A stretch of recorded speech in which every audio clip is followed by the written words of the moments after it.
Assalamualaikum warahmatullahi wabarakatuh. Ketemu lagi dengan Mbak Irawan dan Bu Sandy di pemrograman berorientasi objek di part 2.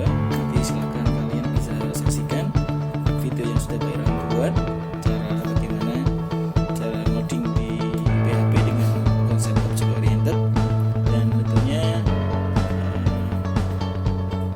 bisa kalian praktikkan di rumah walaupun dengan cara manual. Itu mungkin dari Mbak Irawan. Terima kasih. Nanti silakan disaksikan videonya. Oke, kita lanjut ke part 2 untuk pemrograman berorientasi objek. Setelah Pak Iran kemarin jelaskan di part 1 mengenai analogi PBO atau kita menggunakan konsep object oriented pemrograman, kita akan coba sedikit praktek ke 3.2 dan 4.2, yaitu KD 3.2 dan 4.2 itu menerapkan dasar dan aturan pemrograman berorientasi objek. Oke, kita analogikan, kita review lagi yang kemarin. Kemarin Pak Irawan coba analogikan kelas sebagai manusia. Ini Pak Irawan coba analogikan lagi atau perumpamakan lagi bahwasanya kelas di presentasi yang Pak Irawan buat itu adalah sebuah manusia, di mana manusia ini mempunyai rangka atau mempunyai template atau mempunyai blueprint atau interface dari mulai kepala, tangan, anggota tubuhnya, kemudian kaki kanan dan kaki kiri. Ini Pak Irawan ibaratkan sebuah kelas di mana kelas anggota tubuh itu mempunyai objek-objek seperti tangan, kemudian ada kepala, ada kaki, ada tubuhnya dan lain sebagainya. Mungkin Pak Irawan lebih spesifik kembali bahwasanya kita akan definisikan kelas lebih detail bahwasanya kelas merupakan blueprint atau template atau interface untuk membuat sebuah instansiasi dari sebuah objek, atau kelas itu merupakan instansiasi dari sebuah objek. Perumpamaannya sebuah objek.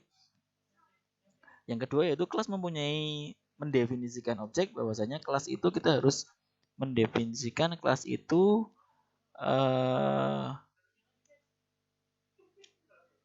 merupakan implementasi dari sebuah objek yang nanti akan kita buat. Di dalam kelas kita bisa menyimpan data, perilaku. Data bisa disebut juga dengan properti, dan perilaku kita bisa juga sebut dengan method.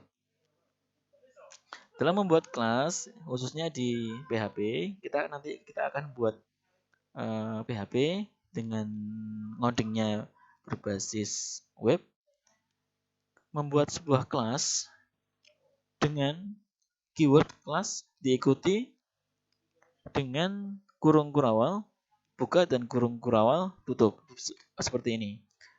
Untuk menyimpan di mana di dalam kurung kurawal buka dan tutup ini untuk menyimpan properti dan metode. Aturan penamaan kelas sama seperti variabel. Kelas itu tidak boleh diawali dengan angka ataupun simbol-simbol dan lain sebagainya. Seperti yang kalian sering buat dulu di kelas 1 di pemrograman dasar, pasti kalian sudah pernah membuat variabel. Nah, sama aturannya. Dalam pembuatan kelas ataupun properti, tidak boleh diawali dengan simbol-simbol yang sifatnya itu tidak bisa digunakan dalam pembuatan variabel. Angka, simbol, koma, spasi, dan lain sebagainya. Untuk persiapan, silakan kalian bisa install exam-nya. Yang kedua, kalian install editornya. Bisa menggunakan Sublime Text, bisa menggunakan Visual Studio Code, bisa menggunakan Notepad++, dan lain sebagainya. Kalian bisa lihat tutorialnya di link yang sudah Pak Ir jelaskan di presentasi yang Pak Iran buatkan. Nanti silakan diklik saja, ataupun kalian ketikkan di YouTube, kemudian kalian lihat bagaimana cara install exam dan bagaimana cara menginstal kode editor. Oke. Jadi sudah kita persiapkan. Setelah kalian mempersiapkan exam dan editornya, kita akan coba membuat kelas, membuat objek dengan kita langsung ngoding aja langsung. Oke, kita buka Sublime Text-nya, kemudian kalian klik file, kemudian new file, kita buat dokumen baru, kemudian Sebelum kalian ngoding, kalian simpan dulu aja. Kalian simpan, kemudian masuk ke drive PC kalian, kemudian cari. Nah, di sini nanti ada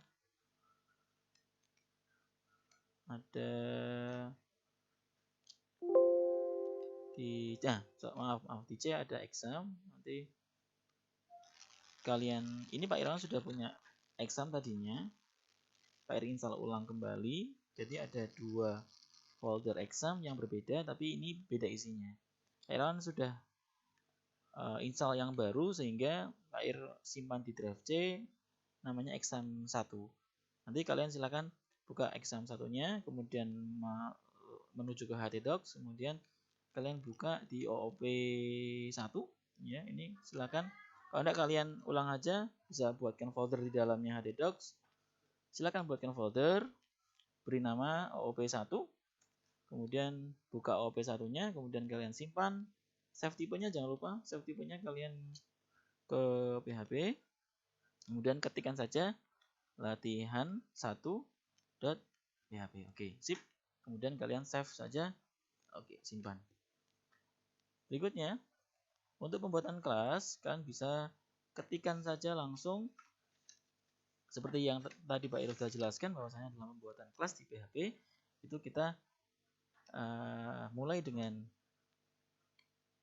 kurung buka, tanda tanya, kemudian kita ketikkan, kita buat penutupnya dulu aja. Oke, seperti ini. Kita buat kelasnya. Kelas, misalnya kita buat manusia. Ingat, untuk penulisan kelas memang nggak baku, tapi diusahakan untuk pembuatan kelas itu huruf depan menggunakan huruf kapital atau huruf besar. Kemudian kurung kurawal buka dan kurung kurawal tutup. Nah, seperti ini otomatis kalian sudah bisa membuat kelas. Mungkin Pak Iran kasih keterangan di sini bahwasanya ini adalah membuat kelas pada PHP. Oke? Manusia, maaf tadi manusia kita tambahin manusia. Kemudian kita coba akan sedikit membuat properti yang ada di dalam kelas manusia.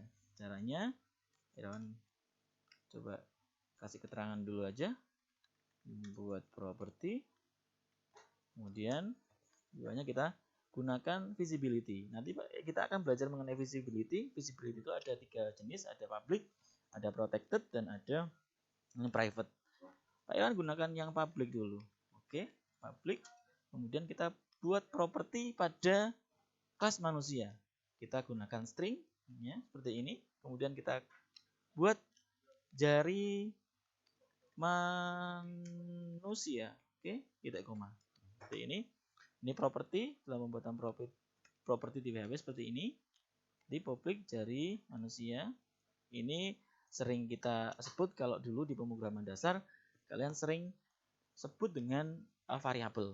Nah, bedanya sebenarnya variabel sama properti itu sama. Tinggal karena untuk penyebutan variabel itu di apa? Mungkin kalian sering sebutkan di kelas 1, untuk di object oriented sendiri kita akan sering menyebutnya dengan properti seperti itu. Oke. Ini membuat properti, kemudian Pak Irawan coba sedikit akan membuat metode dengan cara membuat metode. Oke. Dengan cara kita ketikkan keyword public, kemudian function,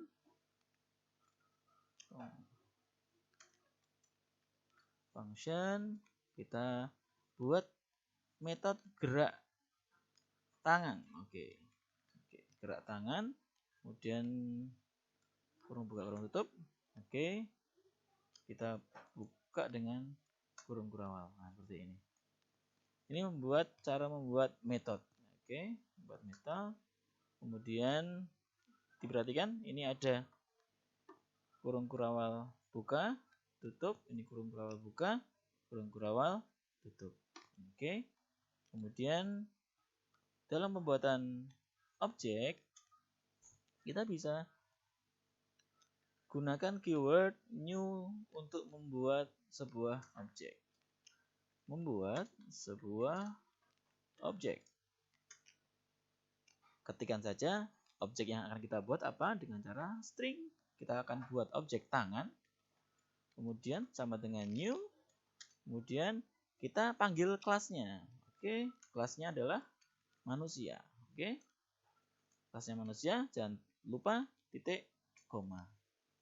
Ini pembuatan kelas manusia. Kita membuat properti, kita membuat metode, dan kita membuat objek. Jadi, ketika kita membuat sebuah kelas, itu kita harus sesuaikan dengan objek yang nantinya akan kita gunakan. Ini cara ngodingnya. Nanti untuk implementasinya kita akan ketemu di part 2, kita akan sedikit bahas di part 3. Kita akan sedikit bahas mengenai class. Kita akan lebih spesifik ke properti dan metode. Bagaimana cara kita membuat properti dan bagaimana cara kita membuat metode. Mungkin itu dulu dari Pak Irawan karena takut kepanjangan. Ini mungkin sudah 20 menit dari Pak Irawan. Takutnya nanti videonya nggak bisa sempurna. Jadi Pak Irawan sedikit menjelaskan. Nanti untuk tugas kalian di rumah, silahkan kalian coba tulis saja pakai